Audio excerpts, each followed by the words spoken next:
नमस्कार, आप news PR देख रहे हैं। मैं हूं प्रीति। केंद्रीय वित्त मंत्री निर्मला सीतारमण ने आज आम बजट पेश कर दिया। इस बजट से बिहार के लोगों को काफी निराशा हाथ लगी है, ऐसा कहना है राजनीतिक दलों का। राजद के प्रदेश अध्यक्ष जगदानंद सिंह ने इस बजट के पेश होते ही सीधे सीधे कह दिया कि बिहार के लोगों को निराशा हाथ लगी है। एक बार फिर से केंद्र सरकार की तरफ से झूठ का पुलिंदा करार दिया गया है। आप सुनिए उनकी बातों को। शिवा कोई निर्माण का काम हो ही नहीं रहा है। ये नए संपदा का निर्माण यदि 10 रुपए का करते हैं तो पुरानी संपदा 50 रुपए की बेचते हैं। अब यही ले दे करके बजट है, तो उस बजट पर क्या हम लोग चर्चा करते हैं? मध्यम आय वर्ग के लिए कोई घोषणा है हुई है सर? मैं समझ ही नहीं पा रहा हूँ। देश के समेकित विकास में ही सबके अपने अवसर आते हैं। छात्र हो, नौजवान हो, मजदूर हो, मध्यम वर्ग हो, गरीब वर्ग हो या धनवान हो। धनवानों के लिए तो बजट बन ही रहा है। एक सीधी सी बात है कि जब पूरा देश गरीबी की तरफ चला जा रहा है, तब केवल 1% दुनिया में सबसे धनवान बनने की प्रक्रिया में जा रहे हैं। आखिर ये है क्या? और एक बात जान लीजिए, budget commitment to the peoples है। उसी की योजना है कि हम देश को कहाँ ले जाना चाहते हैं, और इनके कथन पर किसी को विश्वास नहीं। अध्ययन हम लोग कर लें। घाटे का बजट, बाजार से कर्जा उठाना, 7 सालों में 10 गुना कर्जा कर देना इस भारत के ऊपर। आखिर उसके परिणाम क्या निकल रहे हैं? ये तो दिवालिया इस देश को बना चुके हैं लोग। इसलिए इनकी बजट पर कोई पॉजिटिव चीज है ही नहीं है। आई वाश सबके लिए। एमएसपी को लेकर के बहुत उम्मीदें लगी थी आप लोग, एमएसपी को लेकर के कुछ होगा? अब एमएसपी तो कह रहे हैं मैं दे रहा हूं, वही दूंगा। जिनको दे रहे हैं उनको देंगे, जिनको नहीं दे रहे हैं उनको नहीं देंगे। वो भी कब बंद करेंगे वो कल की बात है।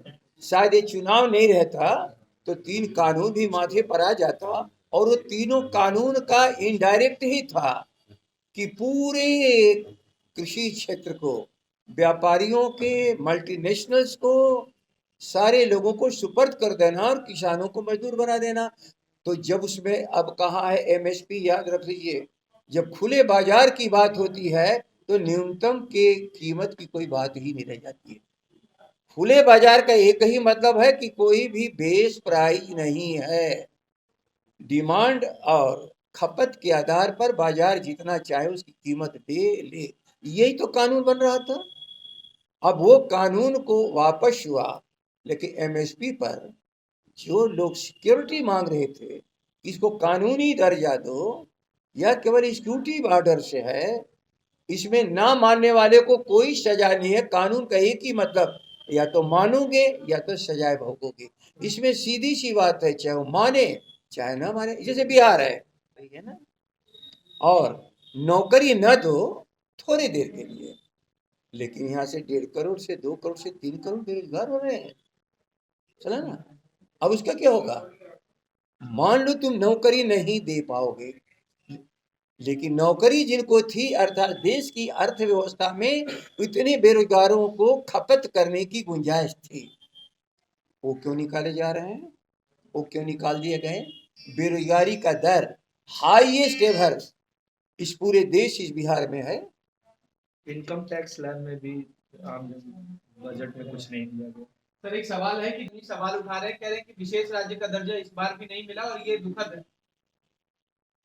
जिन लोगों ने विशेष राज्य का दर्जा नहीं देने दिया, वही अब विशेष राज्य का दर्जा मांग रहे हैं। उस अपराध उनको कबूल करना पड़ेगा। जिस राज्य को इन्होंने तो जंगल राज्य कहा, उस राज्य के विशेष दर्जे की मांग को क्यों नहीं पूरा होने दिया? आज समझ रहे हैं कि हम ही लोग सही थे। उसी कदम उसी पर उठाना पड़ रहा है। उस समय रोकने वालों में ये शामिल लोग थे, और आज मांग रहे हैं तो रोकने वालों में आज भी शामिल है। भारत की सरकार का समर्थन जो कर रहा हो, वो मांग किसे रहा है? आप बताओ।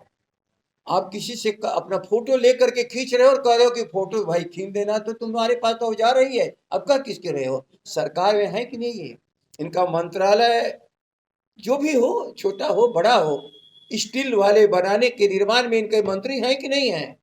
किससे मांग रहे हैं? बिहार की जनता को मूर्ख मत बनावे, इतना ही कहना है मुझे। ठीक है। तो आपने सुना जगदानंद सिंह के पूरी बातों को उन्होंने सीधे तरीके से कह दिया है कि जब से केंद्र में नरेंद्र मोदी की सरकार आई है तब से बिहार के लोगों को बजट में सिर्फ और सिर्फ निराशा ही हाथ लगी है। इसके अलावा उन्होंने ये तक कह दिया कि नीतीश कुमार को बिहार की तरफ से जवाब देना चाहिए। इस खबर में इतना ही। आप बने रहे न्यूज़ पीआर के साथ और हमारे चैनल को सब्सक्राइब जरूर कर ले। धन्यवाद।